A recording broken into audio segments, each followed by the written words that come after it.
Llegar a las grandes ligas es más difícil que ganarse la lotería, pero mantenerse, eso es solo para los que tienen la cabeza fría. Imaginen tenerlo todo, el contrato de 200 millones, el respeto de la calle, el hype de ser el mejor, y perderlo todo en un segundo por una mala decisión. Hoy no vamos a hablar de lesiones ni de mala suerte. Hoy vamos a hablar de 10 jugadores que se banearon a sí mismos. Estrellas que cometieron errores tan graves que la MLB les cerró la puerta con candado y tiró la llave. Puesto 10, Yandarry Mejía, el hombre que retó al sistema. No dio positivo una vez, no dio positivo 2 veces. Yandarry Mejía dio positivo 3 veces consecutivas a esteroides. La MLB no tuvo piedad. En 2016, se convirtió en el primer jugador en la historia moderna en recibir una expulsión de por vida por dopaje. Aunque años después le dejaron volver condicionalmente, el daño estaba hecho. Nadie respeta al que hace trampa 3 veces. Pasó de ser el rey de Queens a ser un fantasma en el béisbol. Puesto 9. Addison Russell, el campeón olvidado. Si eres fan de los Cubs, este nombre te duele. Addison Russell fue una pieza clave para romper la maldición de la cabra en 2016. Con solo 22 años, fue All-Star y pegó un Grand Slam en la Serie Mundial. Literalmente, estaba en su prime. Parecía que iba a ser el shortstop de la década. Pero fuera del terreno, su vida era un desastre. Tras acusaciones muy serias y públicas de abuso físico y psicológico por parte de su exesposa, la MLB le aplicó una suspensión de 40 juegos. Cuando volvió, ya no era el mismo. Los Cubs lo soltaron y ningún otro equipo quiso tocarlo por el problema de relaciones públicas que representaba. Hoy, con apenas 30 años, debería estar firmando contratos de 100 millones, pero está jugando en ligas menores o en México, totalmente borrado del mapa de la MLB. Puesto 8. Yasiel Puig, talento contra cabeza, el Wild Horse. Yasiel Puig no era un jugador, era un evento. Tenía el brazo más potente de la liga y un carisma que llenaba estadios, pero su disciplina era su peor enemigo. Llegaba tarde, no seguía órdenes y cansó a los Dodgers, a los Rojos y a los Indios. Pero lo que lo saca de la MLB para siempre no fue su actitud, sino la ley. Se vio envuelto en una investigación federal sobre apuestas deportivas ilegales y fue acusado de mentirle a los agentes federales. Aunque él ha intentado volver jugando duro en la Lidom y en Venezuela y ganando campeonatos allá, para los dueños de la MLB, Puig es radioactivo. Demasiado riesgo legal y mediático para un jugador que ya pasó sus mejores años. Puesto 7. Roberto Osuna, el candado mexicano. Este caso es el ejemplo perfecto de cero tolerancia. Roberto Osuna, el cañoncito de Sinaloa. Señores, estamos hablando de un tipo que a los 23 años ya tenía más de 100 salvamentos. Era una máquina de sacar outs. En el terreno, era top 5 de la liga, sin duda. Pero tras un arresto por violencia doméstica en 2018, aunque el caso legal se resolvió, la MLB le puso la letra escarlata. Fue suspendido 75 juegos. Los Astros le dieron una chance, pero cuando se lesionó lo soltaron. Y aquí viene lo increíble. Osuna se recuperó, se fue a Japón y a México y puso números de videojuego.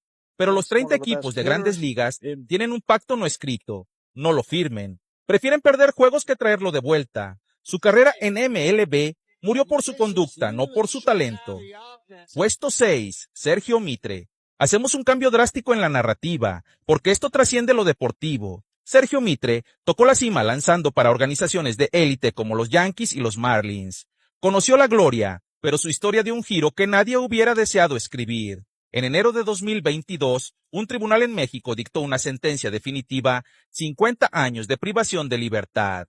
Este es, sin duda, el episodio más oscuro que ha involucrado a una figura de grandes ligas en tiempos recientes, de estar en el montículo del Yankee Stadium a enfrentar una condena que, por su extensión y la edad del protagonista, podría significar el fin de sus días bajo custodia. Un caso que deja una marca imborrable y sirve como un recordatorio sombrío de que el talento no exime de las consecuencias de nuestros actos. Puesto 5. Tucupita Marcano, el error más tonto. Regresemos al campo, o mejor dicho, al casino deportivo. Atención mi gente de Venezuela, Tucupita Marcano. Este muchacho estaba activo con los Padres de San Diego en 2023. Tenía toda la carrera por delante, pero cometió el pecado capital del béisbol. La única regla que está escrita en piedra desde 1919. Nunca apuestes al béisbol. La investigación reveló que Tucupita hizo cientos de apuestas, incluyendo partidos de los Piratas de Pittsburgh, mientras él pertenecía a ese equipo. Apostó a que su propio equipo perdía. La MLB no dudó ni un segundo. Expulsión de por vida. Se convirtió en el primer jugador activo en un siglo en ser desterrado para siempre por apuestas. Tiró millones de dólares a la basura por ganar unos centavos en una aplicación. Puesto 4. Trevor Bauer, el enemigo público. Si tienes YouTube, conoces a Trevor Bauer, ganador del Cy Young en 2020. Firmó un contrato de 102 millones con los Dodgers. Era el lanzador más dominante del mundo en ese momento. Pero entonces surgieron graves señalamientos sobre su conducta personal. Un dato clave. Bauer nunca recibió una condena penal y ha ganado varios procesos legales por falsos testimonios. Sin embargo, la liga lo apartó por un tiempo récord, que luego fue reducido. El problema de fondo es que Bauer se convirtió en una figura muy difícil de manejar para la organización.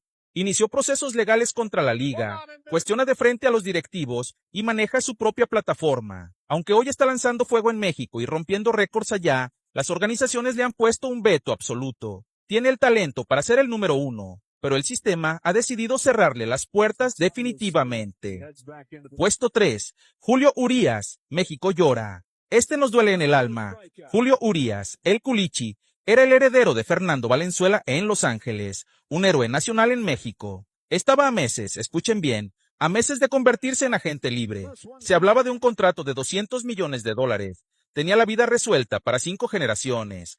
Pero en septiembre de 2023 fue arrestado por segunda vez bajo sospecha de violencia doméstica grave. La reincidencia es fatal. La MLB lo puso en licencia administrativa y su contrato expiró. Hoy, nadie, absolutamente nadie en Grandes Ligas se atreve a firmarlo. Puesto 2. Felipe Vázquez, la caída de un intocable. Felipe Vázquez era un All-Star que lanzaba a 100 millas, pero su carrera se hundió por una falta imperdonable a la ley. Fue arrestado en 2019 y sentenciado por cargos graves contra la integridad de una persona menor. La justicia fue contundente. Le dieron varios años de sentencia firme. Pero ahí no termina su castigo. Al ser una falta de esta magnitud, su permiso de permanencia fue revocado. Esto significa que será enviado de regreso a su país de origen de forma permanente apenas cumpla su tiempo en el centro de detención. Los Piratas intentaron borrarlo de su historia porque su conducta es algo que el béisbol no piensa perdonar jamás. Puesto 1. Wander Franco, la joya de los 200 millones. Llegamos al puesto de honor, el caso que sacudió los cimientos del béisbol y de la República Dominicana, Wander Franco. Para dimensionar la magnitud del impacto, Wander no era simplemente un buen jugador. Se consolidó como el prospecto número 1 de todo el sistema de Grandes Ligas por 2 años consecutivos. Los Tampa Bay Rays, una organización caracterizada por su austeridad, apostaron todo por él con el contrato más grande de su historia. 11 años y 182 millones de dólares garantizados. Con apenas 20 años, su destino era ser el rostro de la MLB por más de una década. Sin embargo, en agosto de 2023, su ascenso meteórico se detuvo en seco. Surgieron señalamientos fuera de los estadios que escalaron hasta las autoridades correspondientes. Este proceso legal, de una naturaleza sumamente delicada, marcó un antes y un después, manteniéndolo bajo la supervisión de la ley y fuera de los diamantes de forma indefinida. Lo verdaderamente trágico es la incógnita del qué pudo haber sido. Franco poseía las facultades para proyectarse hacia el Salón de la Fama, pero las políticas de conducta de la liga son implacables. Incluso sin una sentencia definitiva, la oficina del comisionado tiene la potestad de restringir la participación de cualquier jugador para proteger la integridad del deporte.